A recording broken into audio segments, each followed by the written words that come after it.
போனதுக்கு இவர்தான் காரணம்னு உங்களுக்கு தெரியுமா? இவளால எந்த பிரச்சனையும் வராதுன்னு சொன்னேன். ஏன் அப்பா உங்ககிட்ட வேலை செஞ்சத காரணமா வச்சு என்ன கட்டாயப்படுத்தி உங்க மச்சானுக்கு கல்யாணம் பண்ணி வச்சீங்க? பார்த்து பேசு. என்ன குரல ஒசத்தி பேசுற?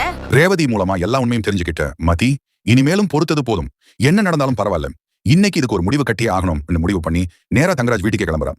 அதே நேரம் அங்க நடக்க போற விஷயம் தெரிஞ்ச மாதிரி பதறி போற மலர் ரேவதிக்கு போன் பண்ணி, ஐயோ அண்ணி, மதி கோவமா உங்க வீட்டுக்கே வந்துகிட்டு இருக்காங்க, ஏதோ பெரிய பிரச்சனை நடக்க போகுது சொல்லிக்கிட்டு இருக்கும் போதே கதவு வேகமா திறக்குது.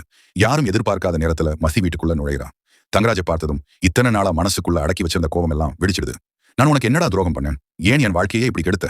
உன் மச்சான் காலேஜ்ல அடாவடி பண்ணி ஸ்டூடெண்ட் அடிச்சதால தான் நான் கம்ப்ளைண்ட் கொடுத்தேன். அதை மனசுல வச்சுக்கிட்டு என் வேலையை பறிச்ச. எங்க அப்பாவோட உடம்பு முடியாத நிலைமையை பயன்படுத்தி உன் மச்சானுக்கு என்னை கட்டி வச்சு என் வாழ்க்கையே சீரழிச்சிட்ட மதி ஆவேசமா கேட்கிறான். ஆனா தங்கராஜ் கொஞ்சம் கூட பயப்படாம, ஆமா நான் தான் பண்ணேன், இப்போ என்ன பண்ணுவேன் திமிரா கேட்கிறான். அந்த வார்த்தை கேட்டதும் மதி இன்னும் கொதிச்சு போறான். என்ன பண்ணுவேனா? ஒரு காலேஜ் தான் உன் கையில இருக்கு. தமிழ்நாடு முழுக்க ஆயிரக்கணக்கில் காலேஜ் இருக்கு. நான் திரும்பவும் வேலைக்கு போவேன். அங்க வந்து உன் செல்வாக்கை காட்டு. அப்போ தெரியும் நான் யாருன்னு. என்னை யாராலும் அடக்க முடியாது. தங்கராஜுக்கு நேருக்கு நேர் சவால் விடுறா.